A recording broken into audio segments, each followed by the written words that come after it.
তুমি জানো লিসা, এরকম কাজের জন্য আমি তোমায় কি শাস্তি দিতে পারি? আমার ভুল হয়ে গেছে স্যার, আমায় ক্ষমা করে দিন। রাজের লাইফে এই ক্ষমা শব্দটা নেই। তুমি অন্যায় করেছো লিসা, আর তার শাস্তি তুমি পাবে। এই আকাশ, লিসার হাত থেকে ওর একটা আঙুল কেটে বাদ দাও। না স্যার, আমাকে এত বড় শাস্তি দিবেন না। তুমি এর চেয়েও বড় শাস্তির যোগ্য।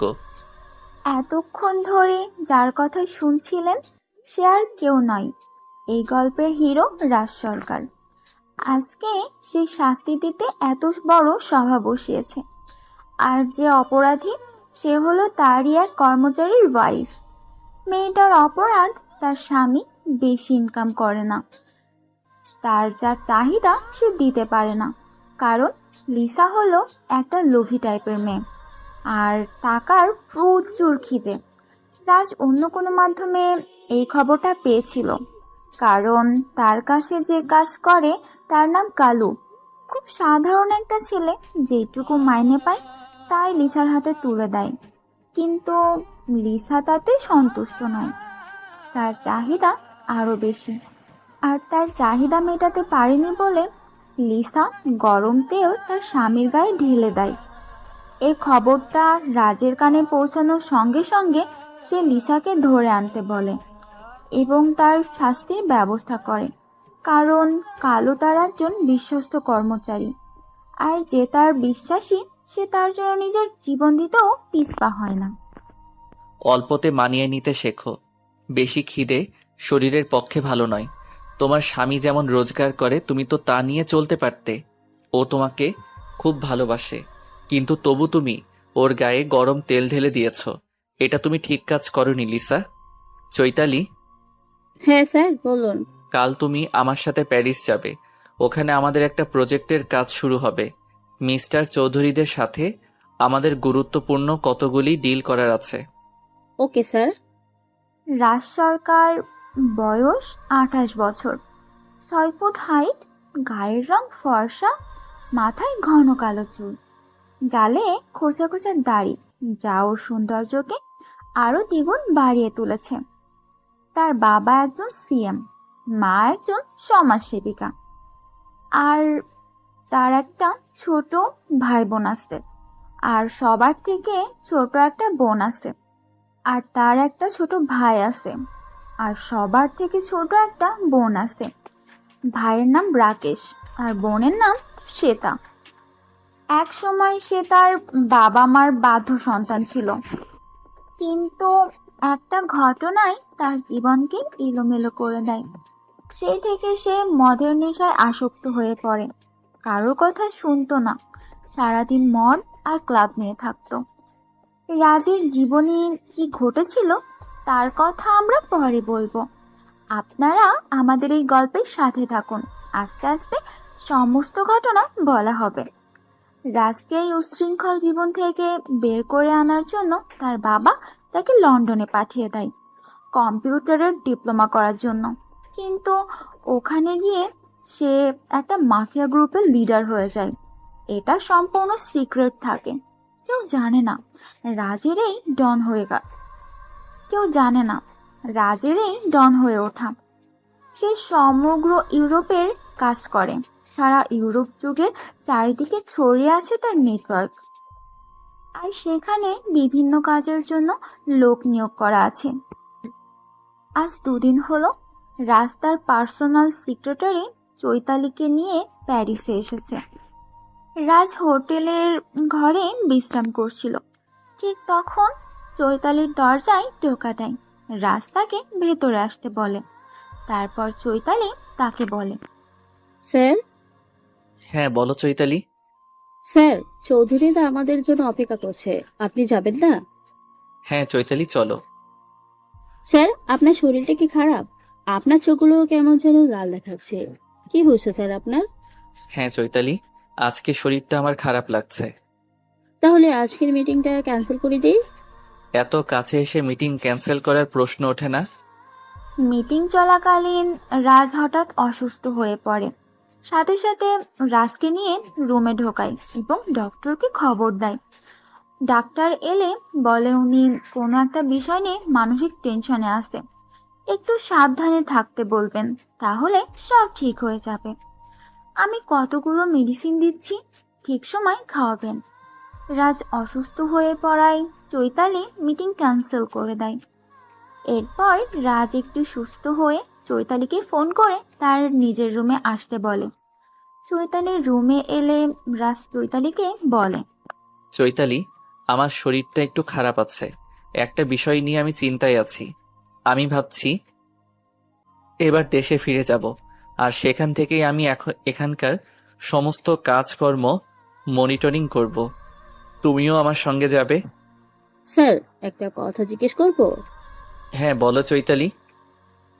কিছুদিন আগে আপনার ফোনে একটা ফোন এসেছিল।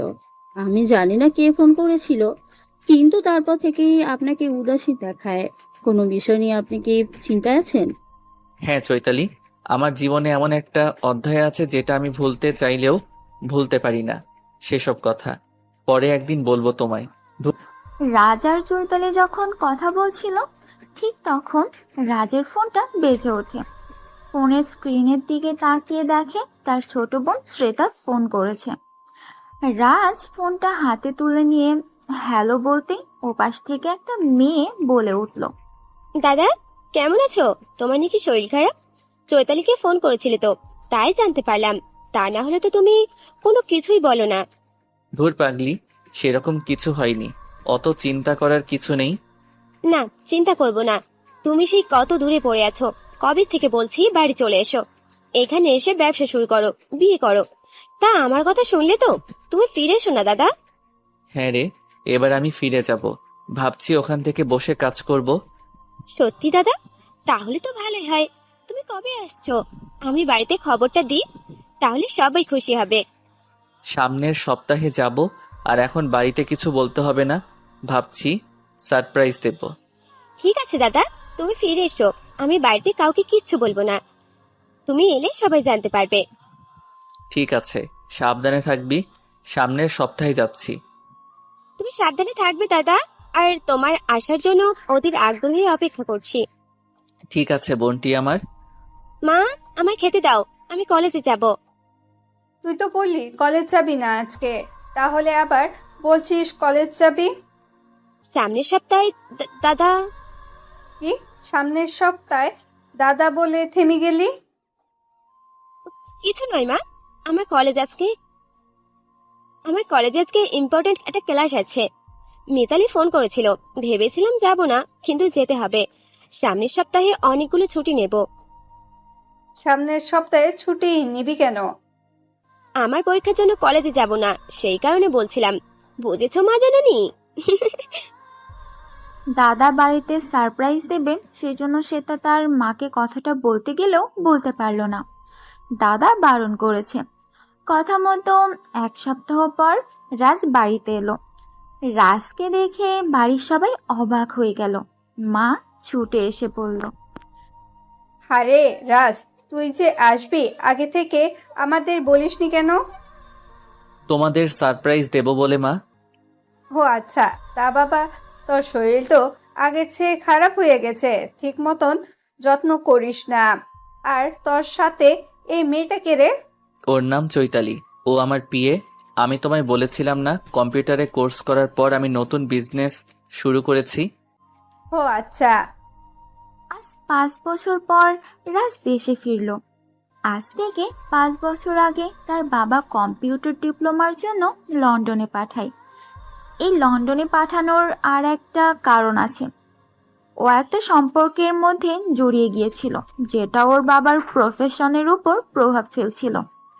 ওর বাবা যেহেতু একজন সিএম, তার একটা সম্মান আছে, তাই সেই সম্মান বজায় রাখার জন্য ছেলেকে লন্ডনে পাঠিয়ে দেয়।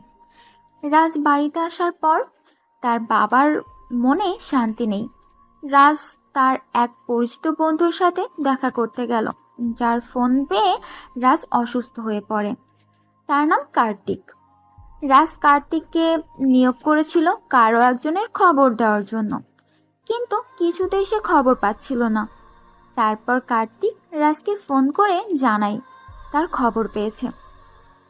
কে সে রহস্যময়ী? আসুন আমরা খুঁজে বের করি। কার্তিক, তুই তাকে দেখতে পেয়েছিস? কোথায় আছে রে সে? আমি কিছুদিন আগেই মুর্শিদাবাদের হাজারদুয়ারিতে ঘুরতে গিয়েছিলাম। ওইখানে একটা দোকানে আমি একটা মেয়েকে বসে থাকতে দেখেছি। তুই রূপার সাথে কথা বলেছিলিস? না রে, আমি মেয়েটাকে প্রথম খেয়াল করিনি। একজনের সাথে কথা বলছিল, হঠাৎ আমার চোখ পড়ে যায় সেই দোকানে। ওটা একটা বইয়ের দোকান ছিল। তারপর আমি তোর সাথে কথা বলা শেষ করে সেই দোকানে এসে দাঁড়াই, কিন্তু মেয়েটাকে আর দেখতে পাইনি। তুই মেয়েটা বলিস না, ওর নাম রূপা। তুই যেভাবে হোক রূপাকে খুঁজে বের কর। যত টাকা লাগে আমি দেব, আরও লোক লাগাক। ও কেন এভাবে আমাকে ছেড়ে চলে গেল? আমার জীবনটাকে পুরো শেষ করে দিল। আমি ওর জন্য কেবলমাত্র ওকে ভুলে থাকার জন্য অনেক মেয়ের সাথে সম্পর্কে জড়িয়েছি, অনেক খারাপ কাজের সাথে যুক্ত হয়েছি। সারা ইউরোপ জুড়ে আমার নেটওয়ার্ক কাজ করছে, কিন্তু তুই যেদিন আমাকে ফোন করে বললি যে তুই রূপাকে দেখেছিস, সেদিন থেকে আমি আর ঠিক থাকতে পারিনি। দেশে ফেরার জন্য আমার মন অস্থির হয়ে উঠেছিল। আমি যাব তোর সাথে মুর্শিদাবাদে হাজারদুয়ারি। আমি নিজেও খুঁজবো রূপাকে। ঠিক আছে, তাহলে কালকেই চল। ঠিক আছে। এদিকে রাজের মা ভেবেছে চৈতালির সাথে রাজের হয়তো কোনো সম্পর্ক আছে, তাই খাওয়া দাওয়া শেষ করে সে চৈতালির রুমে এসে জিজ্ঞাসা করে, তোমাদের কোথায় বাড়ি? আর আমার ছেলের সাথে তোমার কিভাবে আলাপ হলো? আমিও আপনাদের মতো একজন বাঙালি। এদেশে আমার বাড়ি। আমার বাবা কর্মসূত্রে লন্ডনে থাকে। আমিও ছোট থেকে এখানেই ছিলাম। তারপর হাই স্টাডি করার জন্য আমি বাবার কাছে লন্ডনে চলে যাই। আমার মা আগে এখানে থাকতো। আমি যখন লন্ডনে যাই, আমার মা ও ছোট ভাই সবাই আমরা বাবার কাছে চলে যাই। তারপর গ্রাজুয়েশন কমপ্লিট করার পর আমি একটা জব করছিলাম। হঠাৎ কাগজে একটা বিজ্ঞাপন দেখে আমি রাজ স্যারের কোম্পানিতে ইন্টারভিউ দিই। তারপর স্যার আমাকে সিলেক্ট করে। এক নিঃশ্বাসে কথাগুলো বলে চৈতালি থামলো। তারপর রাজের মা জিজ্ঞাসা করলো, আপনি তো স্যারের মা, আর আপনি একজন সমাজসেবিকা? কে বললো তোমার? স্যার বলেছে। তাছাড়া স্যার তোমাকে আমাদের সম্পর্কে আর কি কি বলেছে? সেরকম কিছু বলেনি। ওনার বাবা এখানকার সিএম, আর ওনারা দুই ভাই বোন। ওনার ভাই কলেজে পড়ান আর বোন অনার্স পড়েছে, শুধু এতটুকুই বলেছে। ও আচ্ছা, তুমি একটু রেস্ট নাও, পরে আমরা কথা বলবো, কেমন? ঠিক আছে ম্যাম। ঠাম্মি, আজকে আমার ভীষণ মাথা যন্ত্রণা হচ্ছে। আজ আমি পড়াতে যেতে পারবো না।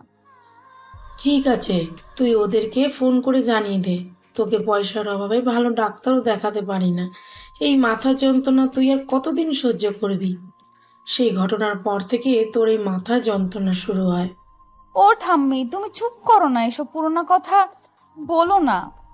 রূপা হলো আমাদের এই গল্পের নায়িকা। তার বয়স এখন 20 বছর। সে উচ্চ মাধ্যমিক পর্যন্ত পড়ে পড়াশোনা ছেড়ে দিয়েছে।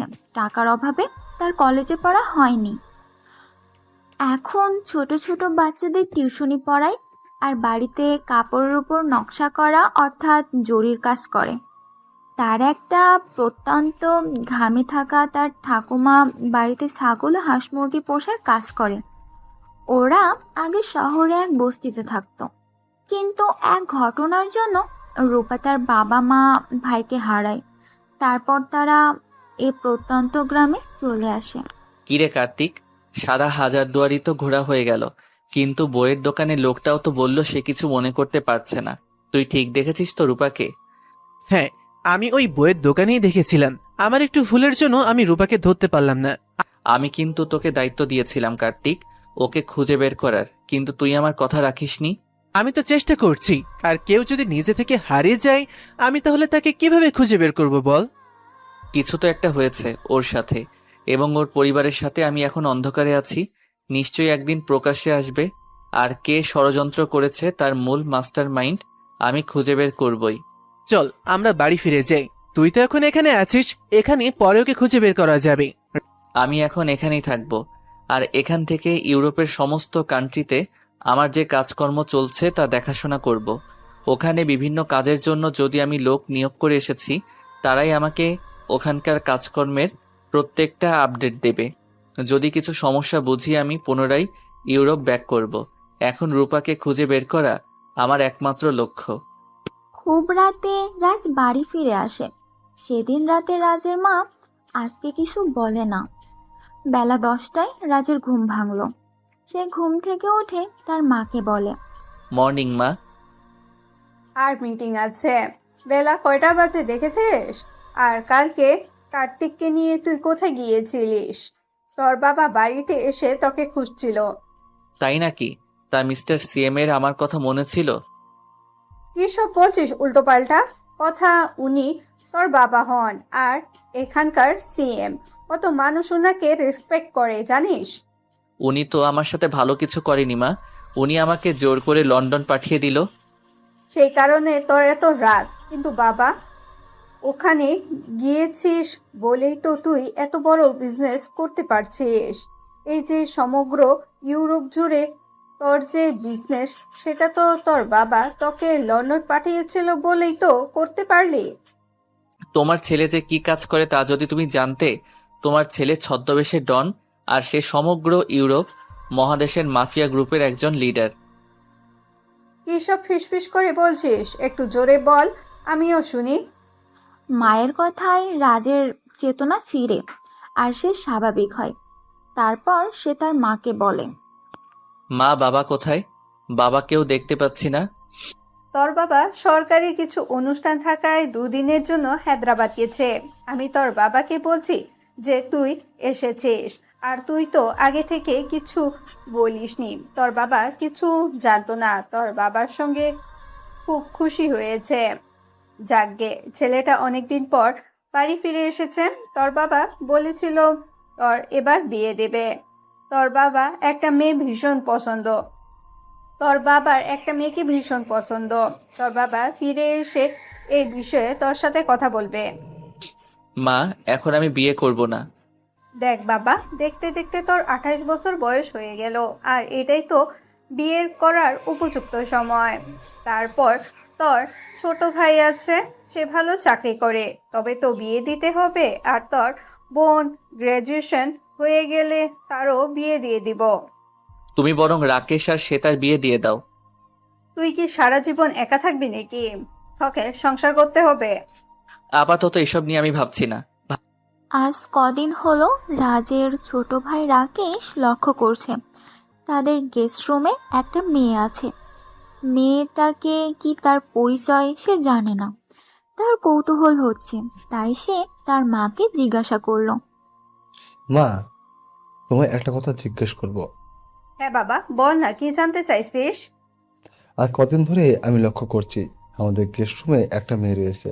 মা, মেয়েটা কি আমাদের কোনো আত্মীয়? না বাবা, মেয়েটা আমাদের কোনো আত্মীয় নয়। মেয়েটা তোর দাদার পার্সোনাল অ্যাসিস্ট্যান্ট। তোর দাদার সাথে আমাদের বাড়িতে এসেছে। মেয়েটা বাঙালি, আগে থেকে এখানে থাকতো। ওর বাবা লন্ডনে থাকে, সেই সূত্রে ওদের ফ্যামিলিও লন্ডনে শিফট হয়ে যায়। ও আচ্ছা, তা মেয়েটা কি আমাদের বাড়িতে থাকবে? ঠিক আছে, জানি না বাবা, তোর দাদা জানে। 2 দিন পর সরকারি কর্মসূচি ছেড়ে রাজের বাবা রমেশবাবু বাড়ি ফিরেছেন। খাবার টেবিলে সবাই খেতে বসেছে। রমেশবাবু রাজের উদ্দেশ্য করে বলল, কেমন আছো? তারপর তোমার কাজকর্ম কেমন চলছে? ভালো আছি, আপনি কেমন আছেন? আমি ভালো আছি। তা তুমি কি এবার থেকে দেশে থেকে যাবার সিদ্ধান্ত নিয়েছো? আপাতত দেশে আছি, এখান থেকেই কাজকর্ম দেখাশোনা করব। এখানে একটা অফিস খুলব। তার মেয়েটাকে, যাকে তুমি সাথে করে নিয়ে এসেছো? ওর নাম চৈতালি। ও আমার পার্সোনাল সেক্রেটারি। ও আমাদের বাড়িতে কিছুদিন থাকবে, তারপর ওর নিজের বাড়ি চলে যাবে। কিছুদিন পর ওর বাবা চাকরি থেকে অবসর নেবে, তখন ওরাও চলে আসবে। তাই কিছুদিন চৈতালি আমাদের সাথে আমাদের এই বাড়িতেই থাকবে। তা আপনার কি এ ব্যাপারে কোনো সমস্যা আছে? না, নেই, থাকুক না, যতদিন মন চাইবে। একদিন ছাদে চৈতালি দাঁড়িয়ে আকাশের দিকে তাকিয়েছিল। হঠাৎ অন্ধকারে একটা ছায়া সে দেখতে পেয়ে চিৎকার করে ওঠে। তখন কেউ একজন তার মুখ চেপে ধরে আর বলে, ভয় পাবে না, আমি রাকেশ, আপনার বস রাজের ছোট ভাই। কথাটা বলে রাকেশ মুখ থেকে হাতটা ছুড়িয়ে নেয়। চৈতালি কিছুক্ষণ হাঁপাতে থাকে। তারপর সে রাকেশকে বলে, আসলে অন্ধকার তো আমি ঠিক বুঝতে পারিনি, তাই একটু ভয় পেয়ে গিয়েছিলাম। তাই অন্ধকারে ছাদে এসেছে কেন? আর এসেছে তখন আমার বোন সে তাকে সাথে নিয়ে আসতে পারতে। আসলে রুম থেকে খুব গরম লাগছিল। আজ কদিন ধরে সেখানেই তো আছি, তাই একটু মনে হলো ছাদে গিয়ে পায়চারি করলে কেমন হয়। আপনাদের ছাদটা কিন্তু অনেক বড়। হ্যাঁ, এই বাড়িটা আমার দাদু বানিয়েছিল। বাবা সিএম হওয়ার পর আবার নতুন করে রিপেয়ার করে বাড়িটাকে আর একটু বড় করে। বলছি একটা কথা বলবো, যদি কিছু মনে না করেন। না না, কিছু মনে করবো না, আমি বলতে পারেন। বলছি দাদার ওখানে কতদিন কাজ করছেন? ও এই কথা, আমি তো ভাবলাম কি না, আমি জিজ্ঞাসা করবেন। মাত্র 6 মাস। তার আগে দাদাকে চিনতে না? না না, আপনার দাদাকে আগে থেকে কি করে চিনবো আমি? উনি একটা কাগজে বিজ্ঞাপন দিয়েছিলেন যে লোক লাগবে বলে, আর আমার সেই সময় একটা কাজের খুব প্রয়োজন ছিল। আমি পড়াশোনা কমপ্লিট করে জবের জন্য ট্রাই করেছিলাম। ঠিক সেই সময় বিজ্ঞাপন দেখে আমি আপনার দাদার ওখানে গিয়েছিলাম। ও আচ্ছা, বলছি তোমার নামটা চৈতালি, আর তোমাকে তুমি করে বলছি বলে কিছু মনে করো না তো। আমার মনে হয় তুমি আমার থেকে বয়সে ছোট, সেই জন্য তোমাকে তুমি করে বলছি। না না, কোনো সমস্যা নেই, আপনার যেভাবে ইচ্ছা সেভাবেই ডাকবেন। তুমি বলে কোনো সমস্যা নেই, যদি আবার তুই বলেন তাতেও অসুবিধা নেই, শুধু আপনি বলবেন না। কেন, আপনি বললে কি হবে? এই যে বললেন আমি আপনার থেকে বয়সে ছোট, ছোটদের কি বুঝি আপনি বলে? বিদেশে মানুষ হয়েছেন, কিন্তু বিদেশে কিছু তো তোমার মতো দেখতে পাচ্ছি না। কে বললো আমি বিদেশে মানুষ হয়েছি? আমি পুরোপুরি এদেশের। আমার বাবা কর্মসূত্রে ওখানে থাকতেন। আমি, আমার মা, ভাই আর আমাদের ফ্যামিলির কাকারা আছে, তারা সব ওখানেই থাকতাম। তারপর উচ্চ মাধ্যমিক পরীক্ষা হয়ে গেলে মা, ভাইও আমি বাবার ওখানে চলে যাই। ওখান থেকেই গ্রাজুয়েশন কমপ্লিট করি। এই তো আর কিছুদিন পর বাবা কাজ থেকে অবসর নিয়ে নেবে, তারপর আবার এখানেই চলে আসবো। ঘুরতে যাবে চৈতালি? সত্যি খুব ভালো হয়। আমার এখানে ঘরে বসে থেকে খুব বোরিং লাগছে। সামনের সপ্তাহে স্যারের ওখানে নতুন কোম্পানির লাঞ্চ হবে, তারপর কাজের চাপ পড়বে। এখন আমি পুরোপুরি ফ্রি আছি। ভাবছি কাল পরশু করে আমাদের একবার বাড়িতে ঘুরতে যাব, ওখানে কিছুদিন থেকে তারপর চলে আসব। তোমাদের আদি বাড়ি কোথায়? এই তো পাঁচু বেসর, ভাবছি পরশুদিন যাব। ঠিক আছে, তাহলে চলো কালকে আমরা ঘুরে আসি। আপনার বোন তো শ্বেতা, কিন্তু আমাদের সাথে যাবে? শ্বেতা আমাকে বলেছিল ঘুরতে যাওয়ার কথা। অসুবিধা নেই, কালকে আমি কলেজ থেকে সকাল করে বাড়ি চলে আসবো, তারপর বেরোবো। তুমি রেডি থেকো, আর আমি সেটাকে বলে দেবো ও যেন রেডি থাকে। আপনি বুঝি কলেজে পড়েন? হ্যাঁ, কেন, কলেজে পড়ানো বুঝি তোমার পছন্দ নয়? কে বললে এসব কথা? এডুকেশন লাইন কার পছন্দ নয় বলুন? চলো নিচে চলো, আর সাথে থাকতে হবে না। হ্যাঁ চলুন। এরপর রাকেশ ও চৈতালি ছাদ থেকে নিচে নামবে। সিঁড়িটা অন্ধকার থাকায় চৈতালি প্রায় পড়েই যাচ্ছিল, কিন্তু রাকেশ চৈতালির কোমরটাকে জড়িয়ে ধরে নিজের দিকে টেনে নেয় আর বলে, সাবধানে নামবে তো। আসলে যখন উপরে উঠেছিলাম তখন অতটা অন্ধকার ছিল না। ঠিক আছে, সমস্যা নেই, আমি তো আছি, আমি নিয়ে যাচ্ছি তোমায়। এদিকে রূপা তার ছাত্রছাত্রীকে পড়াতে গেছে, গিয়ে শুনল তার 4 দিন থাকবে না, দার্জিলিং ঘুরতে যাবে। তারা রূপাকে অনুরোধ করলো যে তাদের সাথে যাবার জন্য। রূপার খুব ইচ্ছা ছিল, সে বাড়িতে এসে তার ঠাকুমাকে বলল, ঠাম্মি, আমার যে ছাত্রী আছে তিথি, ওরা গত পরশুদিন 4 দিনের সফরে দার্জিলিং যাচ্ছে। আমাকে বলছিল ওদের সাথে যাওয়ার জন্য। আমার খুব ইচ্ছা আমি ওদের সাথে যাব। না, তুই কোথাও যাবি না। কি হবে গেলে ঠাম্মা? টাকা লাগবে না, ওরাই খরচা করে আমাকে নিয়ে যাবে। না বললাম তো, আমি সব হারিয়েছি রূপা, আর সব হারিয়ে আমি তোকে নিয়ে বেঁচে আছি। সেদিন সেই ঘটনা তুই কি সব ভুলে গেলি? না ঠাম্মা, আমি কিছু ভুলে যাইনি। যদি আমি ছোট ছিলাম, তবুও আমার অনেক কিছু মনে আছে। তাই বলছি, আমার কথা শোন। কে কোথায় দেখে ফেলবে তার ঠিক আছে? আমরা যেমন প্রত্যন্ত গ্রামে আছি, এখানেই থাকি না। তারপর সামনের মাসে সুজয় এলে ওর সাথে তোর বিয়ে দিয়ে তোকে বোম্বে পাঠিয়ে দেব। সুজয় এখন ভালো ইনকাম করে, ও তোকে সুখে রাখবে। তাই বলছি, আমার কথা শোন। তুই সেদিন ও বাড়ি রিনার সাথে হাজার দুয়ারি গিয়েছিলিস। আমি সারাদিন খুব চিন্তায় ছিলাম, না জানি কেউ দেখে ফেললো নাকি। সেই ভয়ে আমি তোকে কলেজ পর্যন্ত পাঠাইনি। ঠিক আছে ঠাম্মা, তুমি যা বলছো তাই হবে। আমি ওদের না বলে দেব। স্যার, আপনাকে একটা কথা বলার ছিল। হ্যাঁ বলো চৈতালি। স্যার, কালকে আমি আপনার ছোট ভাই রাকেশ আর আমার বোন শ্বেতার সাথে একটু ঘুরতে যাব। ও তাই নাকি? আমার ভাই বোনের সাথে তোমার আলাপ হয়ে গেছে? হ্যাঁ স্যার, আপনার ভাই আমাকে বলল বাড়িতে বসে বোরিং হচ্ছ, চলো কোথাও ঘুরতে যাব। তা কোথায় ঘুরতে যাবে? আমি জানি না উনি কোথায় নিয়ে যাবেন। ঠিক আছে, সমস্যা নেই, তুমি যাও। ওদের সাথে আমার ভাই ও বোন, ওরা খুব ভালো। তা কখন যাবে? আপনার ভাই কলেজ থেকে বাড়ি এসে আমাদেরকে নিয়ে যাবে। বেশ 4টে, 4:30 নাগাদ আর কি বেড়াবো। তারপর রাতে ডিনার করে বাড়ি ফিরবো। ঠিক আছে, ঘুরে এসো, সমস্যা নেই। জানো তো, সামনের সপ্তাহে এখানে আমাদের নতুন এক কোম্পানি লঞ্চ হচ্ছে, তখন তুমি ব্যস্ত হয়ে যাবে। তার আগে তোমাদের বাড়ি থেকেও একবার ঘুরে এসো। হ্যাঁ স্যার, আমি সেটা ভাবছিলাম। আজকে রাকেশ, চৈতালি আর শ্বেতা ঘুরতে এসেছে।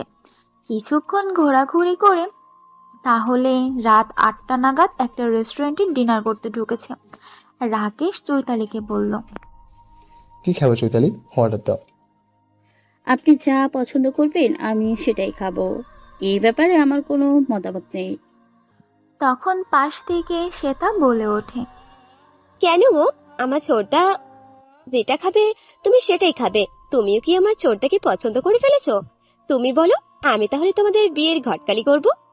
শ্বেতার কথায় চৈতালি খুব লজ্জা পায়। সে লজ্জায় মাথাটা হেড করে নেয়, আর সেটা রাকেশের চোখ এড়ায় না।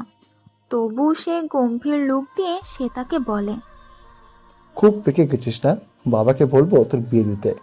সে তো আমার বিয়ে হবেই, আগে তোর বিয়ে খাই, তারপর না হয় আমার বিয়ে খাবি। আর আগে আমার বড় বৌদি, ছোট বৌদি, দুটো বৌদি আমাদের বাড়িতে। আর আগে আমার বড় বৌদি, ছোট বৌদি, দুটো বৌদিকেই আমাদের বাড়িতে দেখতে চাই আমি। ওদের একমাত্র ছোট ননদ বলে কথা।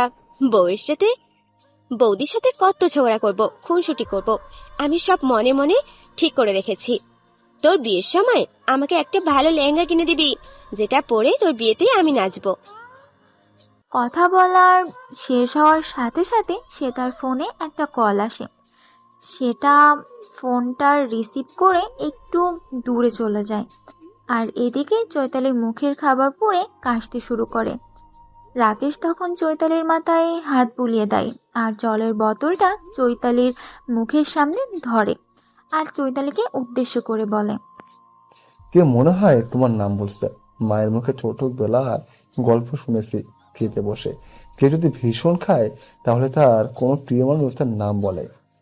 রাকেশের কথা শুনে চৈতালি মুচকি হাসে আর বলে, তাই নাকি? তাহলে আমার বাবা মা ভাই এরা হয়তো আমার নাম বলছে, খুব মিস করছে। ওরা হয়তো আমাকে। মা বাবা ভাই ছাড়া আর কেউ নেই তোমার? হ্যাঁ আছে তো, এই দেশে আমার 2 কাকু কাকিমারা থাকে আর তাদের ছেলে মেয়েরা আছে। আমি কালকেই ওনাদের সাথে দেখা করতে যাব। আমি ওনাদের কথা বলছি না, সোজা কথা, তোমার কারোর সাথে রিলেশন আছে? রাকেশের কথাই চৈতালি বলে, এই 22 বছর জীবনে প্রেম যে আসেনি সেটা বলবো না, এসেছিল আমার কলেজ লাইফে। তবে সেই মানুষটার প্রতি আমার কোনো অনুভূতি ছিল না। নিছক বন্ধুদের সাথে বাজি ধরে সেই ব্যক্তির সাথে 3 মাসের জন্য প্রেম করেছিলাম। তাই নাকি? তার বাজিটা কিরকম ছিল? সেটা সম্পূর্ণ সিক্রেট, কাউকে বলা যাবে না। আপনি তো আমার কথা শুনলেন, এবার আপনার কথা বলুন। আপনার কারোর সাথে রিলেশন নেই? আমার এই 25 বছর জীবনে এখন আসেনি, তবে আমি অপেক্ষায় আছি তার জন্য। সে আসছে আমার জীবনে পবিত্র এক আলো হয়ে। তাই নাকি? অল দ্য বেস্ট, আগাম শুভেচ্ছা জানালাম। এদিকে রাজের মা রাজের বাবাকে বলল, আমি নয় কিছু বুঝতে পারি না, জানো, আমার মনে হয় রাজ চৈতালি বলে মেয়েটাকে ভালোবাসে। তোমায় কে বললো? কেউ বলেনি, দেখে মনে হয়। তা না হলে মেয়েটা একা একা কি করে রাজের সাথে এদেশে এলো? তুমি বলো না, এটা কি সত্যি নয়? ভালোবেসেছি বলেই তো এসেছি। তুমি নয় বড্ড ফালতু বকছো। রাজের সাথে এসেছে বলে মেয়েদের আজকে ভালোবাসে, এটা হয় নাকি? দেখো, সেবারে আমরা অনেক ভুল করে ফেলেছি, এবার কিন্তু আর কিছু ভুল করব না। ওই ঘটনা রাজ যদি কোনোভাবে জানতে পারে তাহলে ও কোনোদিনও আমাদের ক্ষমা করবে না। সেবারে রাজ একটা ভুল করেছিল, একটা বস্তির মেয়ের সাথে কোনোদিনও আমাদের পরিবারের যোগ্য হতে পারে না। কিন্তু চৈতালি বলে মেয়েটা ও তো লন্ডনের থেকে মানুষ হয়ে এসেছে, এই পরিবারের সাথে মানিয়ে নিতে ওর কোনো সমস্যা হবে না। আমি বরং এক কাজ করি, চৈতালির সাথে কথা বলি, ওর বাবা মার ফোন নাম্বার নেই, আর ওনাদের ঘরে এখানে আসতে বলি। রাজ কিন্তু মেয়েটাকে এখনো খুঁজছে। তোমায় কে বললো? সেদিন রাজ ওর বন্ধু কার্তিকের সাথে কোথাও গিয়েছিল। আমাদের বাড়ির কাজের লোক পুষ্প আছে না, ও শুনেছে। রাজ কার্তিককে ফোন করে বলেছিল যেভাবেই হোক মেয়েটাকে আমার জীবনে ফিরিয়ে আনতে হবে, কিন্তু মেয়েটা আদৌ বেঁচে আছে কিনা সেটা তো আমি জানি না।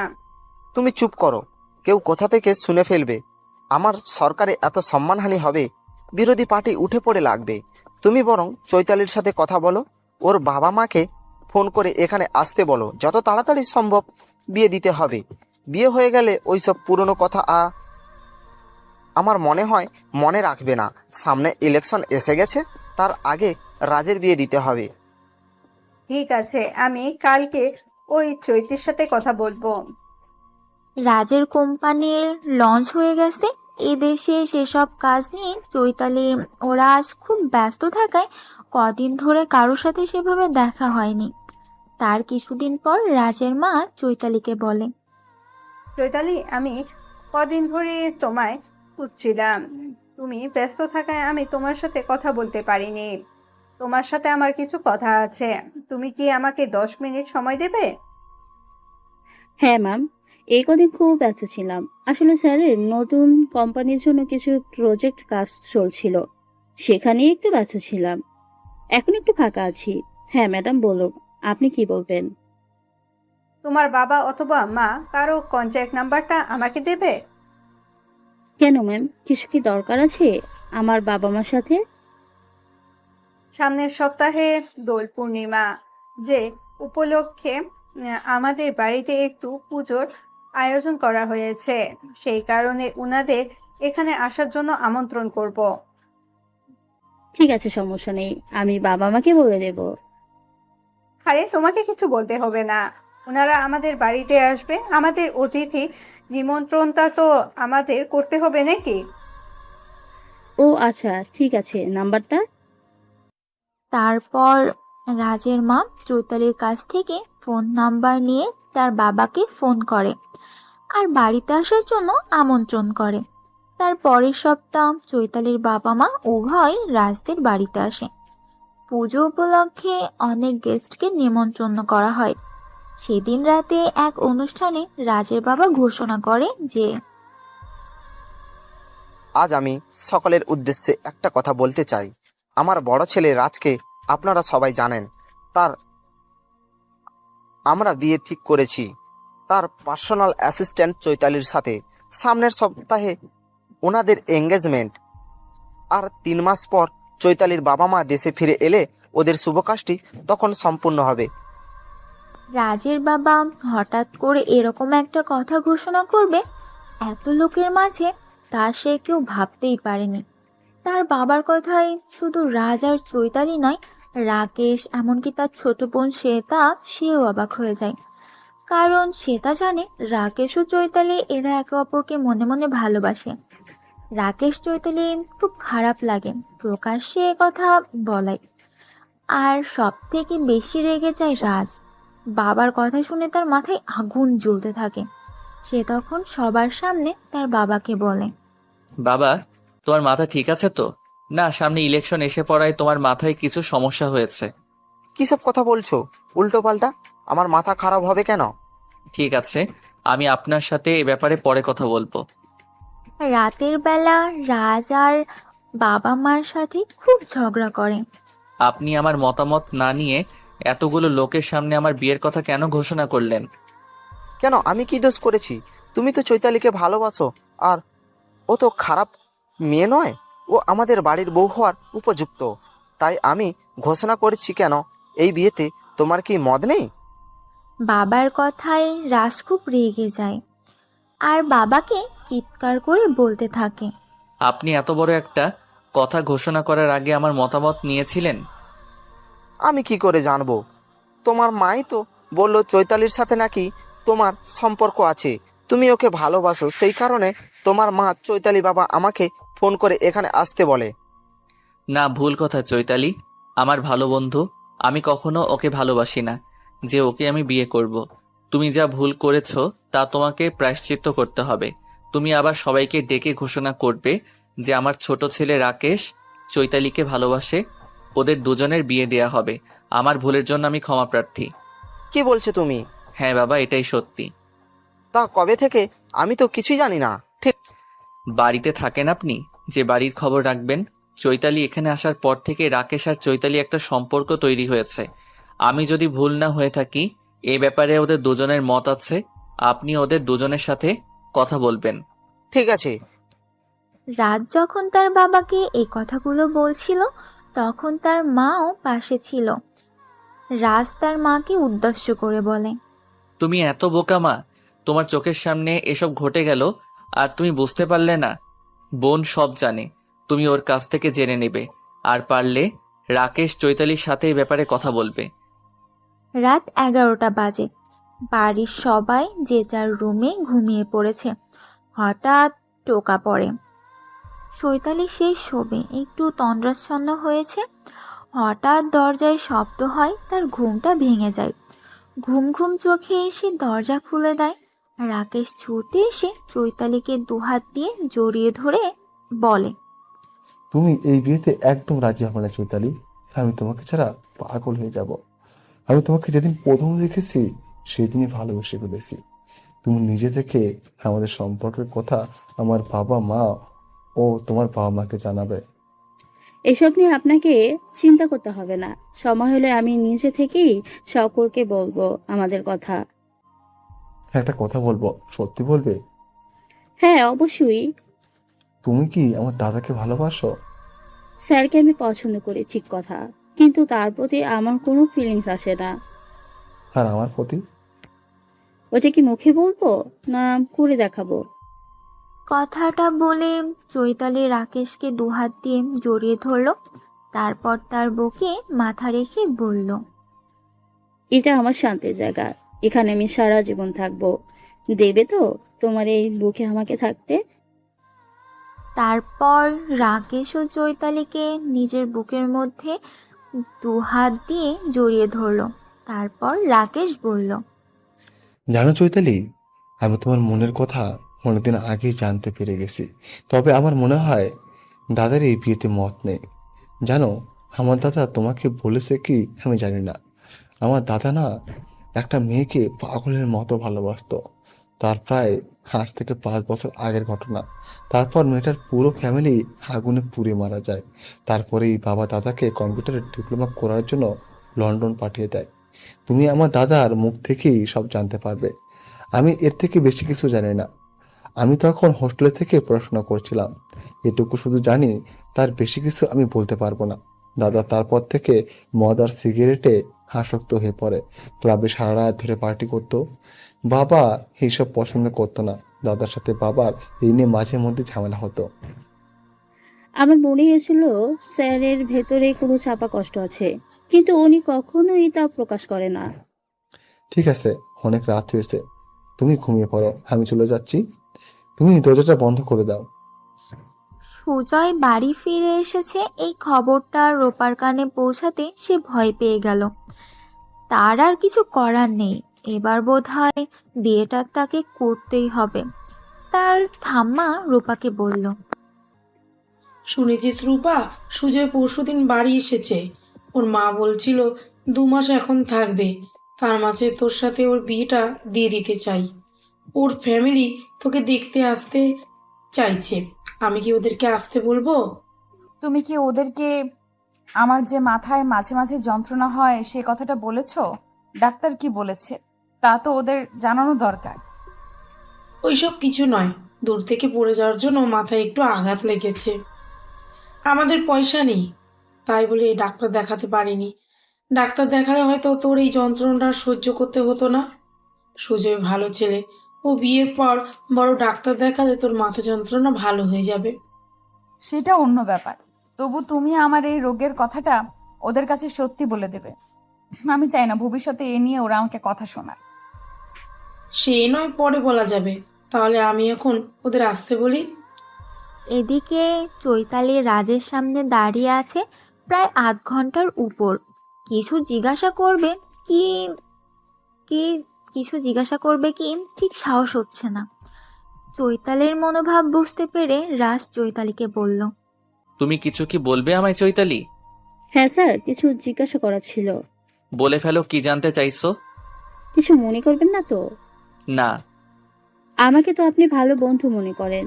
আমি শুনেছি আপনার জীবনে একটা অতীত আছে যা আপনাকে ভীষণ কষ্ট দেয়। আপনি নাকি সেই অতীতকে ভুলতে পারেন না। যদিও আমাকে আপনি আপনার ভালো বন্ধু মনে করেন, তাহলে আপনার সেই কষ্ট আমার সাথে শেয়ার করতে পারেন। কে বলেছে তোমাকে আমার সম্পর্কে সব কথা? আমার ছোট ভাই রাকেশ? হ্যাঁ স্যার। তুমি ওকে খুব ভালোবাসো নয়? আমি তোমাদের দুজনকে দেখেছি। খাবার টেবিলে একদিন আমরা সবাই খেতে বসেছিলাম। খেতে বসে রাকেশ তোমাকে ইশারা করছিল আর তুমি মুচকি হাসছিলে। আমি সেদিনই সব বুঝে গেছি। আমার ভাই খুব ভালো ছেলে। দেখো, তুমি ওকে পেয়ে সুখী হবে। স্যার, আপনার কথা বলুন না। আপনার অতীতে ঘটে যাওয়া সেই কালো অধ্যায় আমার খুব জানতে ইচ্ছে করছে। শুনবে তুমি আমার জীবনে ঘটে যাওয়া সেই ঘটনা? আমি আজ পর্যন্ত কারোর সাথে কোনোদিন এসব শেয়ার করিনি। শুধু আমার বন্ধু কার্তিক, ও কিছুটা জানে এই বিষয়টা। তবে শোনো, আজ থেকে 5 বছর আগে আমাদের বাড়িতে ফুলের বাগান পরিষ্কারের জন্য একজন মালিকে রাখা হয়েছিল। ওই মালি আমাদের বাড়ি থেকে কিছুটা দূরে যেতে একটা বস্তি আছে, ওখানে সে ফ্যামিলি নিয়ে থাকতো। তারপর মালি মারার পর তার বিধবা স্ত্রীকে আমাদের থেকে এ কাজের জন্য নিয়োগ করে। আমি তখন এমএসসি ফাইনাল পরীক্ষা দিয়েছি। একদিন উপরে ছাদ থেকে লক্ষ্য করলাম মালি ঠাকুমার সাথে একটা মেয়ে কথা বলছে। মেয়েটা পরনে ছিল হলুদ রঙে হৃদয়। মেয়েটার গায়ের রং শ্যামবর্ণ ছিল, খুব একটা ফর্সা ছিল না। চোখগুলো ছিল টানা টানা। তার হাসিটা ছিল খুব সুন্দর। হাসলে গালে টোল পড়তো। ফর্সা হলে মেয়েটাকে হয়তো ভালো লাগতো না। এই গায়ের রঙের সাথে তার মুখ এবং শরীর গঠনের অনেকটা মানিয়ে গেছে। তারপর মেয়েটাকে দেখার জন্য আমি কৌতূহলে বেড়ে গেল। আমি নিচে নেমে এসে মালি ঠাকুরমাকে জিজ্ঞাসা করলাম, 5 বছর আগে। ঠাকুমা, এই মেয়েটা কে গো? আর কি বলছে সে তোমাকে? বাবা, এ আমার নাতনি, আমার ছেলের মেয়ে। ও আমাকে আজকে সন্ধ্যাবেলা বাড়ি চলে যেতে বলেছে। কেন, তুমি তো আমাদের বাড়িতেই থাকো। হ্যাঁ থাকি, তবে আমি আজকে চলে যাব। দূর সম্পর্কে আমার একটা বোন এসেছে। রাজ রূপার দিকে আর চোখে একটু তাকিয়ে দেখলো, তারপর ঠাম্মাকে বলল। তোমার নাতনির নাম কি? রাজের প্রশ্নের উত্তর ঠাম্মাকে দিতে হলো না, তার আগে রূপাকে বলল, আমার নাম রূপা। তা তুমি কিসে পড়ো? এবছর মাধ্যমিক দিয়েছি। আচ্ছা, তোমরা কয় ভাই বোন? আমি আর আমার একটা ছোট ভাই আছে, সে ক্লাস 5-এ পড়ে। তা তোমার বাবা কি করে? ট্রলি ভ্যান চালায়। ও আচ্ছা, তা তুমি কেমন পরীক্ষা দিয়েছো? ভালো হয়েছে, শুধু ব্যথাটা একটু খারাপ হয়ে গেছে। খারাপ হয়েছে মানে? তাহলে কি ফেল করবে নাকি? না না, ফেল করব কেন? আসলে বুঝতেই তো পারছেন, অঙ্ক মানে একটু প্র্যাকটিসের ব্যাপার। আমি প্র্যাকটিসটা একটু কম করেছিলাম, সেই কারণে কিছু সমস্যা হয়েছে। তবে ফেল করব না। তার রেজাল্ট বেরোনোর পর কি নিয়ে পড়বে? কি নিয়ে মানে ঠিক বুঝলাম না। বলছি সায়েন্স নিয়ে পড়বে। ওরে বাবা রে, সায়েন্স, তাও আবার আমি। অসম্ভব ব্যাপার। কেন অসম্ভব? বললাম না, ম্যাথ খুব খারাপ পরীক্ষা হয়েছে। আর এমনিতেই আমার অঙ্ক করতে ভালো লাগে না। ওসব হিসাবের ব্যাপার আমার মাথায় ঢুকে না। আগে রেজাল্ট বেরোক না, পরবর্তীতে পদক্ষেপ করে নেব। এভাবে দুজনের পরিচয় শুরু হয়। তারপর রাজ প্রতিদিনই ফুল গাছ দেখার বাহানাতেই মালি ঠাকুমার কাছে আসতো, বিভিন্ন বিষয়ে গল্প করত। কিন্তু তারপর দিন থেকে তার নাতনিকে আর দেখতে পায়নি। রাজ সাহস করে মারি ঠাকুমার তার নাতির কথা জিজ্ঞাসা করতে পারে না। তারপর একদিন মালি ঠাকুমার ঘরে এসে দেখে মালিথা বসে খাচ্ছে আর তার নাতনি একটা চেয়ারে বসে আছে। রাজদের বাড়ির পিছনে এই ফুল বাগান আর মালিতে থাকার জন্য একটা ছোট্ট ঘর আছে, আর মালি ঠাকুমা সেই ঘরেই থাকে। তার কাজ হলো ফুল গাছের জল দেওয়া, বাগান পরিষ্কার করা, সময় মতো ফুল গাছের ডাল ভাঙা। মালি ঠাকুমার ঘরের দরজা ভেজানো ছিল। রাজ বাইরে থেকে মালি ঠাকুমার উদ্দেশ্যে বলল, ঠাম্মা ভেতরে আসবো? রাজের গলা শুনতে পেয়ে মালি ঠাকুমা খাবারের থালা চাপা দিয়ে রেখে দিল আর রাজকে বলল, হ্যাঁ বাবা, ভিতরে এসো, এটা তো তোমাদেরই বাড়ি। আমাকে আবার জিজ্ঞাসা করার কি আছে? তুমি যখন এখন এখানে আছো তাহলে এখন এটা তোমারই ঘর। রাজ খাবারের থালাটা চাপা দেয়া আছে দেখে আমাকে বলল, কি ব্যাপার ঠাম্মা, খাওয়া শেষ না করে তুমি যে খাবারটা চাপা দিয়ে রেখে দিলে? ঠিক আছে বাবা, আমি পরে খেয়ে নেব। পরে নয়, তুমি এখনই খাবে। আর কই দেখি তুমি কি খাচ্ছিলে? কথাটা বলে রাজ আমার খাবারের থালাটা খুলে দেখে তালের পিঠা আছে। তা দেখে রাজ খুব খুশি হয়ে বলল, জানো ঠাম্মা, এই তালের পিঠা আমার খুব প্রিয়। ছোটবেলায় একবার মায়ের সাথে মামার বাড়ি গিয়ে দিদার হাতে বানানো পিঠা খেয়েছিলাম। সেই স্বাদ আমি আজও ভুলতে পারি না। কথাটা বলে রাজ ঠাম্মার থানা থেকে পিঠা নিয়ে খেতে শুরু করে। তাদেরকে ঠাম্মা বলে, বাবা, তুমি তো ঠিক কাজ করোনি। আমরা গরিব ছোট লোক বস্তিতে থাকি। যদি বড় বাবু, বড় মালকিন জানতে পারে তাহলে আমাকে কাজ থেকে তাড়িয়ে দেবে। রাজ আমার কোনো কথাই শুনলো না। সে পিঠে খেতে খেতে রূপার দিকে তাকিয়ে দেখল। রূপা মুচকি হাসছে। তারপর রাজ রূপাকে বলল, খুব হাসি পাচ্ছে নয়? তা এতদিন ঠাম্মার সাথে দেখা করতে আসনি কেন? আমি তো বাড়িতে ছিলাম না। তা কোথায় গিয়েছিলে? পরীক্ষা হয়ে গেছে বলে একটু ঘুরতে গেছিলাম আমার এক আত্মীয়ের বাড়িতে। ওখানে আমি 1 মাস ছিলাম, এই কালকেই ফিরেছি। তা শুধু ঘুরলে হবে? নতুন ক্লাসে পড়া শুরু করতে হবে না? আগে রেজাল্ট বেরোক, তারপর। তা না হলে নতুন ক্লাসের বই পাবো কোথায়? আমার কাছে আছে, সত্যি আমার কাছে আছে। তবে আমি তো সায়েন্সে পড়েছি, আর তুমি যদি অন্য বিভাগে পড়ো তাতে সমস্যা নেই। ইংরেজিটা সব বিভাগই পড়তে হবে, আর ওই বইটা আমার আছে। তুমি প্রতিদিন সন্ধেবেলা ঠাম্মার কাছে চলে আসবে। আমি 1 ঘন্টা পড়ে ইংরেজিটা তোমাকে পড়াবো। রাজের কথায় রূপা একটি বিস্মিত হলো। তারপর মাথা নেড়ে সম্মতি জানালো। তার মানে সে কাজের কাছে পড়বে। আসলে এতে রাজের একটা উদ্দেশ্য আছে। প্রথমত, সে মেয়েটার সাথে দেখা করতে চাইছে কোন একটা অজুহাত দেখিয়ে। আসল কথা, রাজ একজন সিএম এর ছেলে। ওর সাথে সর্বদা নিরাপত্তারক্ষী একজন কর্মী থাকে, অর্থাৎ বডিগার্ড থাকে। তাই রূপাকে দেখার বাহানায় ওই সুযোগটা কাজে লাগালো। তারপরের দিন রূপা তার ঠাম্মার কাছে এলে রাজও তার ঠাম্মার কাছে আসে। তার হাতে ছিল একটা 11 ক্লাসের পুরানো ইংলিশ বই। রাজ রূপাকে বলল, তুমি রেডি তো রূপা আমার কাছে পড়ার জন্য? রাজের কথায় রূপা হাসলো আর বলল, সেদিন তো সব কথা হয়ে গেল, আজ আবার কি জিজ্ঞেস করছেন কেন? ও ঠিক আছে। তারপর রাজ রূপাকে পড়াতে শুরু করলো। এই বিকেলের দিকে রাজদের বাড়িতে কেউ থাকে না। তার বাবা সিএম হয়, বিভিন্ন সরকারি কর্মসূচিতে ব্যস্ত থাকে। আর মা যেহেতু একজন সমাজসেবিকা, তাই সেও বিভিন্ন কাজে ব্যস্ত থাকে। তার দুই ভাই বোন ওরাও যে যার মতো ব্যস্ত থাকে। রাজ মেয়ে রূপার সাথে এইভাবে দেখা করে সেটা কেউ জানে না। যেহেতু রূপার ঠাম্মা এই বাড়িতে মালির কাজ করে, সেই সূত্রে রূপার ঠাম্মাকে সবাই জানতো। আর রূপাও ঠাম্মার সাথে যে দেখা করতে আসে সে যে সিকিউরিটি গার্ডের আছে তারা জানে, তাই তারাও রূপাকে কিছু বলে না।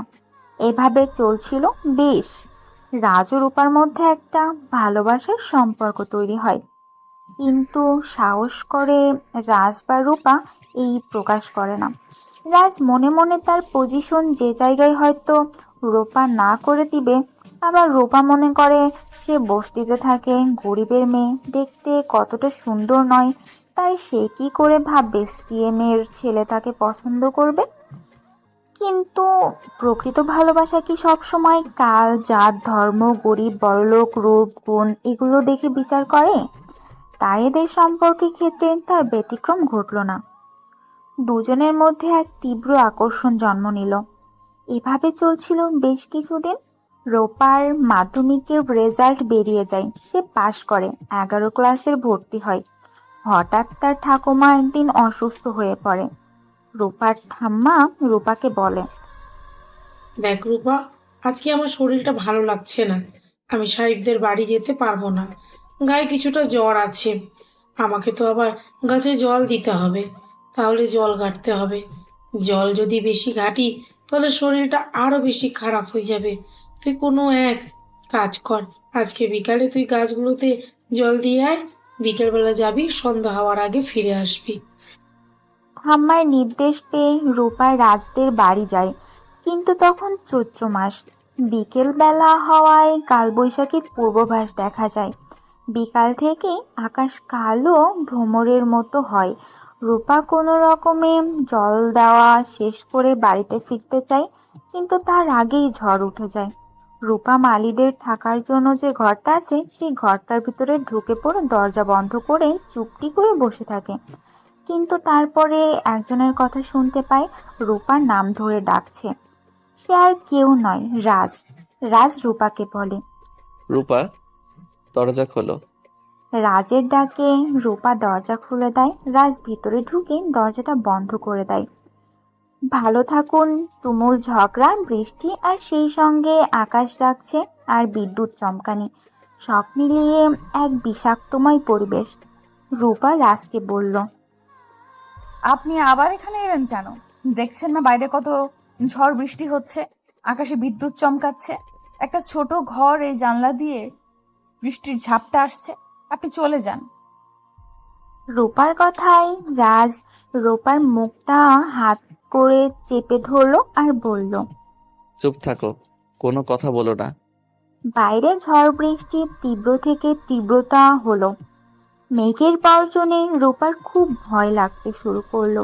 রূপার ভয় পাচ্ছে দেখে রাজ রূপাকে নিজের বুকের মধ্যে চেপে ধরলো। রূপা চুপ করে রাজের বুকে মাথা রেখে দাঁড়িয়ে রইল। তারপর রাজের কি হলো কে জানে। সে রূপার ঠোঁট জোড়া নিজের ঠোঁটের মধ্যে আবদ্ধ করে নিল। রূপাও বাধা দিল না, সেও রাজের সাথে রেসপন্স করতে শুরু করলো। রূপার সাড়া পেয়ে রাজ রূপাকে ঘরে যে ছোট্ট বিছানা আছে সেখানে শুইয়ে দিল। তারপর রূপার উপর ঝাঁপিয়ে পড়ল, তাকে আদরে আদরে ভরিয়ে দিতে শুরু করলো। তারপর রাজের আদর পেয়ে রাজকে বলল, আমার মধ্যে আপনি হারিয়ে যান। রূপার কথায় রাজ রূপার দিকে নেশা ভরা চোখে তাকালো। রাজ নিজেকে কন্ট্রোল করতে পারছে না, তার খুব কষ্ট হচ্ছে। তাই সে মনে মনে ভাবল। ততক্ষণেই ঝড় বৃষ্টি থেমে গেছে। এদিকে বাড়িতে সিকিউরিটি গার্ড চিৎকার করে ওঠে। গার্ডের চিৎকারে দুজনের জোড়া লাগা থেকে বেরিয়ে আসে।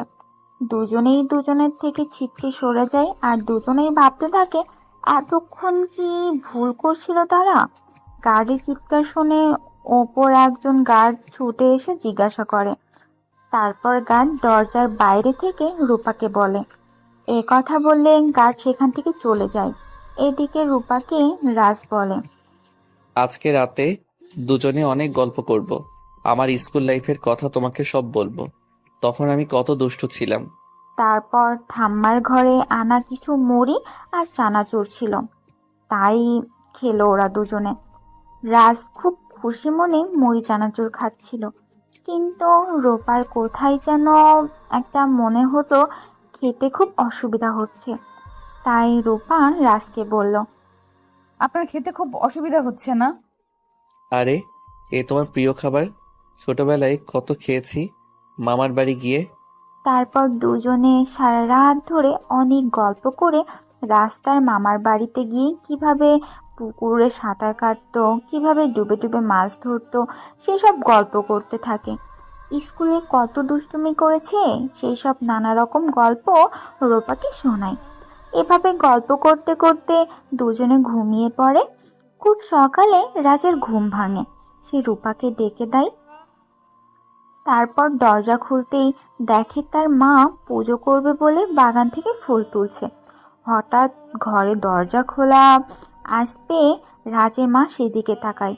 রাজকে এভাবে দরজা খুলে বেরোতে দেখে তার মা সেখানে ছুটে আসে আর ছেলেকে জিজ্ঞাসা করে, রাজ, তুই এইখানে? কথাটা বলে রাজের মা ঘরের ভেতরে ঢুকে আর সে দেখতে পায় রূপা তখন ঘুম ঘুম চোখে নিজের জামাটা ঠিক করছে। তাই দেখে রাগে চিৎকার করে ওঠে আর রাজকে বলে, বাবা, আমি কি পাপ করেছি আজ আমাকে এই দৃশ্য দেখতে হলো? আমি তো ভেবেছিলাম বৃষ্টির জন্য তুই হয়তো কোনো বন্ধুর বাড়িতে আসিস, তোর ফোনটা সুইচ অফ দেখাচ্ছে, কিন্তু এই সকালবেলা আমি কি দেখলাম? মায়ের কথায় রাজ মাকে বলে, তুমি যা ভাবছো তা ঠিক নয় মা, সেরকম কিছু হয়নি আমাদের মধ্যে, তুমি বিশ্বাস করো মা। রাজের মা আর কিছু বলে না, সে জানে সে চিৎকার করে কিছু বললে সে কোথাও থেকে শুনে ফেলবে। তাই সে চুপচাপ সেখান থেকে চলে গেল। রাজও তার মায়ের পিছু নিল। এর ফাঁকে রূপা সেখান থেকে চলে গেল। রাজ বারবার তার মাকে বোঝাতে চেষ্টা করলো, কিন্তু তার মা কোনো কথা শুনল না। রাতে সে তার স্বামীকে বলল, তোমার সাথে আমার কিছু কথা আছে। হ্যাঁ বলো, কি বলবে? তুমি মালি বউকে কাজে আসতে বারণ করে দাও। কেন, কি হয়েছে? অনেক অঘটন ঘটে গেছে এ বাড়িতে। রাজের মায়ের কথা শুনে রাজুর বাবা বসা থেকে উঠল, তারপর স্ত্রীকে বলল, কি বলছো কি তুমি? কি অঘটন ঘটতে চলেছে? তোমার আদরের বড় ছেলে ওই মালির বউ নাতনির সাথে সারা রাত ওই বাগানে যে ঘরটা আছে সেখানে মালির বউ থাকে, সেই ঘরে রাত কাটিয়েছে। কি বলছো কি তুমি? তারপর রাজের মা সকালবেলা ফুল তুলতে গিয়ে কি দেখেছে সেসব কথা তার স্বামীকে বলল। সব শুনে রাজের বাবা তার স্ত্রীকে বলল, ঠিক আছে, আমি মালি বউকে আসতে বারণ করে দেব, আমি অন্য লোক খুঁজে নেব। তুমি রাজকে বারণ করো, ও যেন ওই মেয়েটার সাথে আর কোনো সম্পর্ক না রাখে। এসব যদি 5 কান হয় তাহলে আমি রাজনীতি কেরিয়ার শেষ হয়ে যাবে। আমার রাজনীতি কেরিয়ার শেষ হয়ে যাবে, আমার সরকারি পতন হবে, মিডিয়া উঠে পড়ে লাগবে, পাবলিক খেপে যাবে, বিরোধীরা আন্দোলন শুরু করবে। খুব সাবধানে পদক্ষেপ নিতে হবে। রাজ এই বিষয় নিয়ে তার মায়ের সাথে কথা বলতে গেলে তার মা রাজের সাথে কোনো কথা বলে না।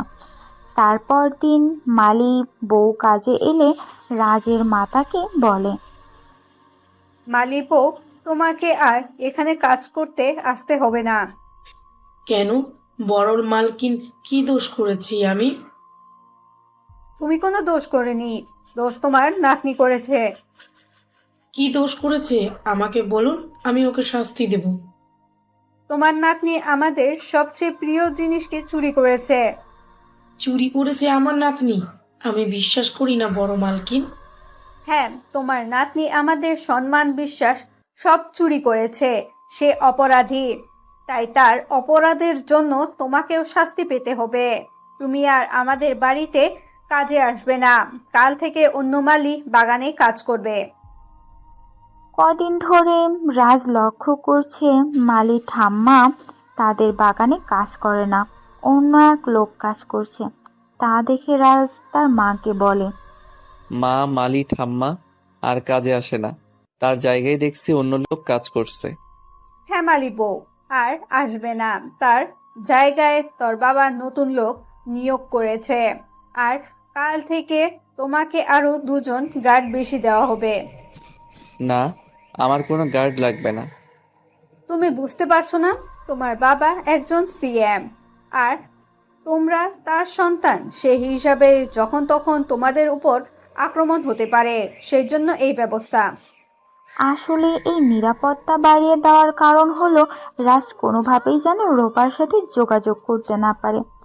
এমনকি গার্ডের বলে দেওয়া হলো রাজ কোথায় যাচ্ছে, কখন যাচ্ছে, কার সাথে দেখা করতেছে, কি নিয়ে আলোচনা করতেছে, সব কিছু যেন তার বাবা মাকে জানানো হয়। কিন্তু রাজ রূপার সাথে কথা না বলে সে পাগলের মতো হয়ে যাওয়ার অবস্থা। তাই সে তার মাকে বলল, মা, এইভাবে আমাকে নিরাপত্তার মধ্যে রেখে তোমার ঠিক কাজ করছো না। আমি যেখানে যাচ্ছি নিরাপত্তা রক্ষীরা আমাকে বাধা দিচ্ছে। দেখো মা, এভাবে তোমরা আমাকে আটকে রাখতে পারবে না। আজকে আমি তোমাকে একটা সত্যি কথা বলছি। খারাপ লাগলো এটাই সত্যি, আর এটা তোমাদেরকে মেনে নিতে হবে। আমি রূপাকে ভালোবাসি আর আমি ওকে বিয়ে করব। আর যে কোনো অবস্থাতেই আমি রূপাকে চাই। এই ব্যাপারে তোমাদের কোনো কথা আমি শুনবো না। মা, তুমি কেন বুঝছো না? মা, তোমার ছেলে যে মেয়েটাকে খুব ভালোবাসে, মেনে নাও না মা। তোমার বৌমা হিসেবে রূপাকে তুমি তোমাদের সম্মান, বাবা, তার রাজনীতি এসব নিয়ে ভাবছো।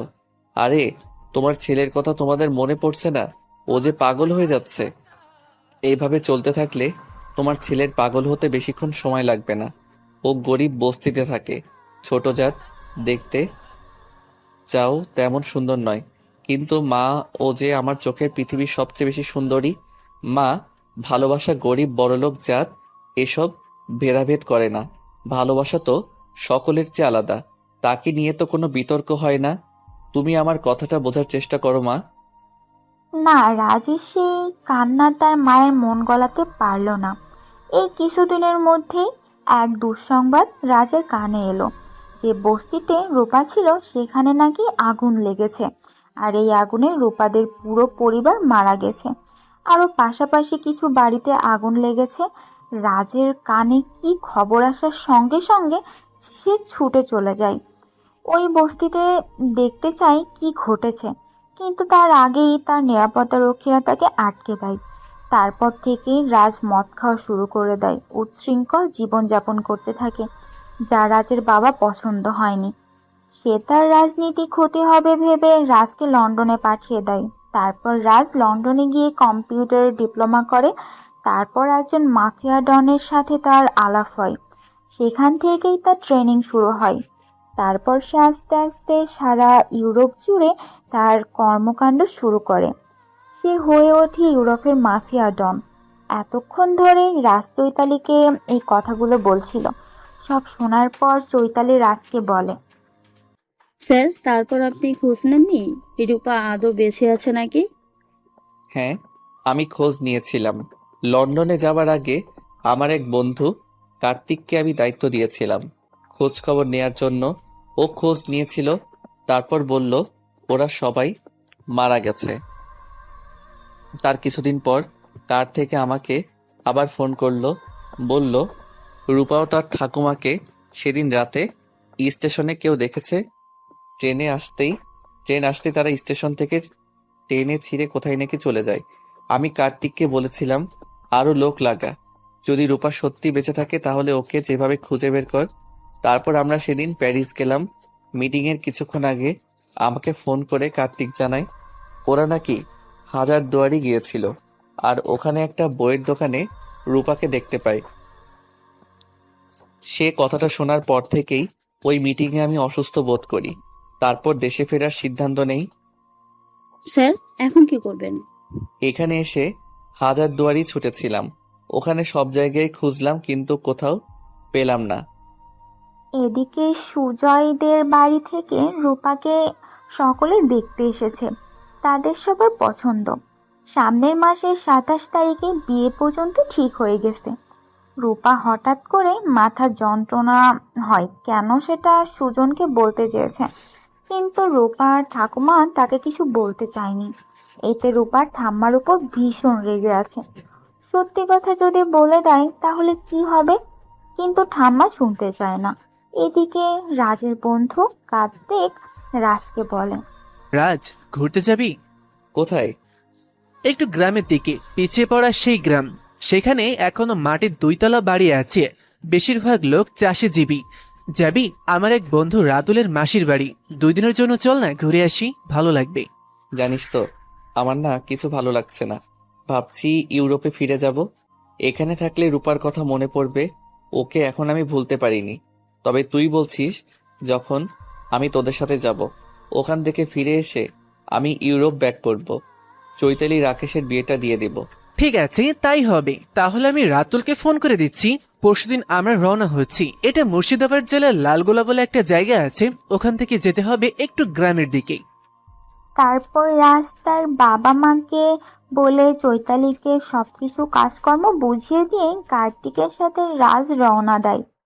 রাতুলদের মাসিদের বাড়িটা বেশ বড়, পুরনো 2 তলা পাকা বাড়ি, উপর নিচু 8খানা ঘর।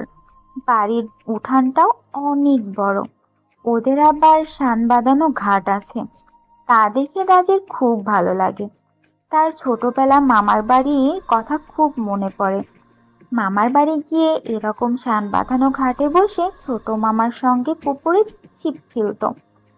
তারপরের দিন রাজ রাতুলকে মাস্তুতো বৌদিকে বলে, বৌদি, আপনাদের বাড়ির পরিবেশটা আমাদের খুব পছন্দ হয়েছে। আপনাদের সিপ আছে। কালকে ভাবছি পুকুরে সিপ ফেলবো।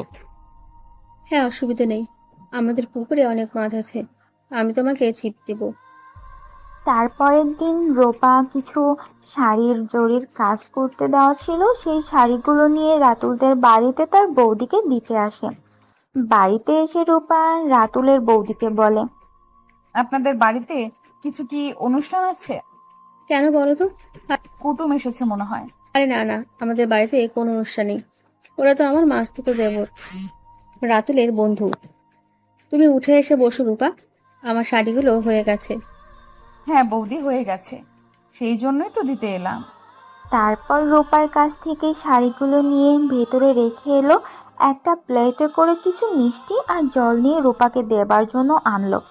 তা দেখে ওর দেবর রাতুল বলল, কাকে তুমি মিষ্টি দেবে বৌদি?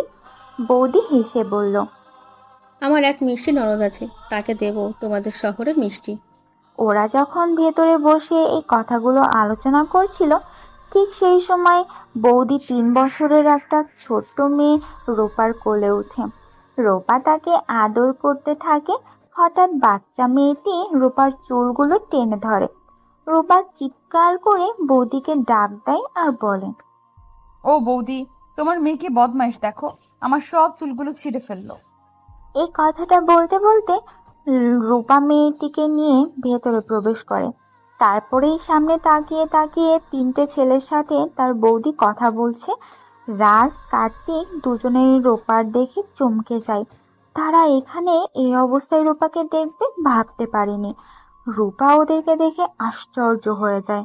সে তখন তার বৌদিকে বলে, বৌদি, মেয়েটাকে নাও, খুব বদমাইশ হয়েছে, এখন আমি আসছি। আরে বসো, আমার দেবরা শহর থেকে মিষ্টি এনেছে, খাবে না? আর তোমার টাকাটা নিয়ে যাও। কত টাকা হয়েছে বলো? পরে টাকা দেবে, এখন আমি আসছি। আরে মিষ্টি খেয়ে যাও রূপা। রূপা ছুটে সেখান থেকে চলে যায়। রাস্তার রূপাকে বলে ডাক দেয়। ঘরে উপস্থিত বাকিরা চমকে গেল। রূপা কিন্তু আর পিছন হয়ে তাকায় না। সে দৌড়ে বাড়িতে চলে আসে আর হাঁপাতে হাঁপাতে থাকে। তার ঠাম্মা তাকে ছুটে আসে, জিজ্ঞাসা করে আর বলে, কি হয়েছে কি রূপা, তুই এইভাবে ছুটে এলি কেন? আর এত হাঁপাচ্ছিস কেন? কি হয়েছে কি আমাকে বল। ঠাম্মা, ও এখানে এসেছে। কে এসেছে? কাকে দেখে তুই এত ভয় পেয়ে গেছিস? কথাটা বলে রূপা কিছুটা দম নেয়, তারপর শ্বাস প্রশ্বাস স্বাভাবিক করে আর বলে, রাজ এসেছে, ওই সিএম এর ছেলে, তুমি যাদের বাড়িতে মালির কাজ করতে। কি বলছিস তুই? হ্যাঁ ঠাম্মা, ও এসেছে। ওই বৌদিদের বাড়িতে আমি শাড়ি দিতে গেছিলাম, আর আমি দেখলাম ওরা ড্রয়িং রুমে বসে গল্প করছিল। বৌদের বাচ্চাটা দুষ্টুমি করছে বলে আমি বৌদিকে দিতে ভেতরে ঢুকেছি, আর দেখলাম ওরা বসে আছে। রাজের সাথে বন্ধু কার্তিকও এসেছে। কি হবে ঠাম্মা এবার? ওরা তোকে দেখেছে, চিনতে পেরেছে? হ্যাঁ, দেখেছে তো, বলতে পারবো না চিনতে পেরেছি কিনা, তবে ওরা আমাকে দেখে চমকে যায়। দুজন দুজনের মুখের দিকে তাকাতাকি করে। আমি কোনোভাবেই মেয়েটাকে বৌদির হাতে দিয়ে সেখান থেকে চলে আসি। ঠিক আছে, তুই ঘরের ভিতরে গিয়ে চুপ করে শুয়ে থাক। ওরা যদি বাড়িতে আসে, যা বলার আমি বলবো। তুই কোনোভাবেই বাইরে বের হবি না। এদিকে রাজ রূপাকে দেখে প্রথমে চমকে যায়, তারপর সে তার বৌদিকে বলে, বৌদি, ওই মেয়েটার নাম কি রূপা? হ্যাঁ, ওর নাম রূপা। ও খুব ভালো মেয়ে, আর ওর হাতের কাজও খুব সুন্দর। ওদের বাড়িতে কে কে আছে? কেউ নেই, ও আরও ঠাম্মা থাকে। ওদের বাড়িতে এখানে নয়, অন্য জায়গায়। ওদের ফ্যামিলির সবাই নাকি আগুনে পুড়ে মারা গেছে। এদের এখানে দূর সম্পর্কের এক আত্মীয় থাকতো। তারপর রূপা ও ওর ঠাম্মা এখানে চলে আসে। তারপর থেকে ওরা এখানে থাকে। রূপা গ্রামের এক স্কুল থেকে উচ্চ মাধ্যমিক পাশ করে। বৌদি, আমার একটা উপকার করবে? হ্যাঁ, বলো। আমি রূপাদের বাড়ি যেতে চাই। আমি তোদের বাড়ি জানি না, তুমি কাউকে একবার বলো না আমাকে নিয়ে যাওয়ার জন্য। কেন, তুমি রূপাদের বাড়ি যাবে? তুমি কি রূপাকে চেনো? শুধু চিনি না বৌদি, ওই মেয়েটা আমার সবচেয়ে দুর্বল জায়গায় আছে। ওকে আমি অনেক খুঁজেছি, কিন্তু কোথাও পাইনি। ওই মেয়েটাকে আমি খুব ভালোবাসি। কিন্তু ওর তো বিয়ে ঠিক হয়ে গেছে। তার মানে রূপার বিয়ে করা আমি বের করছি। আমার মনে আগুন জ্বালিয়ে ওকে আমি সংসার করতে দেব না। আমি যাব, ওর সাথে দেখা করব। ঠিক আছে, আমার এক দেওর আছে, আমি তাকে তোমাদের সাথে পাঠিয়ে দিচ্ছি। ও রূপাদের বাড়ি তোমাদের দেখিয়ে দেবে। কিছুক্ষণের মধ্যে রাজ ও তার সঙ্গীরা রূপারের বাড়িতে পৌঁছে যায়। রূপার ঠাম্মা তখন ছাগলকে ঘাস খাওয়াচ্ছিল। রাজ ঠাম্মাকে জিজ্ঞাসা করে, কেমন আছো ঠাম্মা? আমাকে চিনতে নিশ্চয়ই তোমার কোনো অসুবিধা হয়নি? কেন এসেছো এখানে? ভগবান পাঠিয়েছে। আমার তো এখানে আসার কথাই নয়, আমার তো ইউরোপ চলে যাওয়ার কথা। কিন্তু কার্তিক জোর করে আমাকে এখানে নিয়ে এলো। এখানে যে আমার জন্য ভালো কিছু অপেক্ষা করছে আমি বুঝতে পারিনি। রূপার বিয়ে ঠিক হয়ে গেছে। ওর স্বামী খুব ভালো ছেলে, দিল্লিতে থাকে। বিয়ের পর ওকে দিল্লি নিয়ে চলে যাবে। আমি রূপার সাথে কথা বলবো ও কেন আমার সাথে এরকম করলো।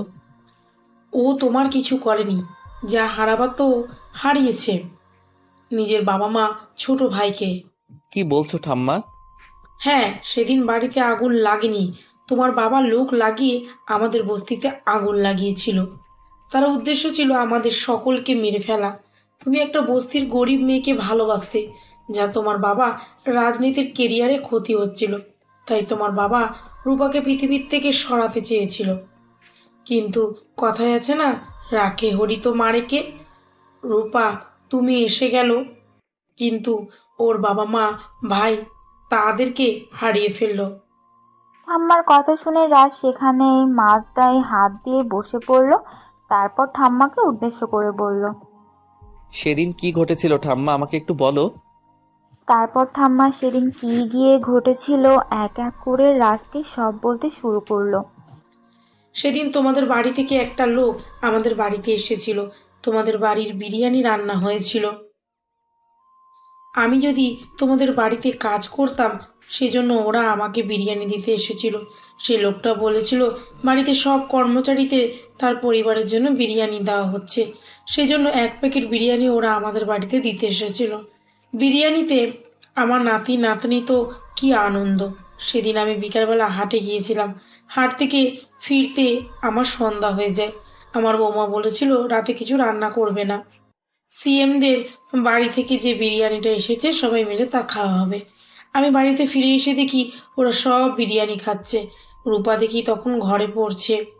আমি রূপাকে বললাম, তুই বিরিয়ানি খাবি না? আমি পড়া শেষে খাবো। আমি তোর জন্য একটা জিনিস এনেছি, খাবি?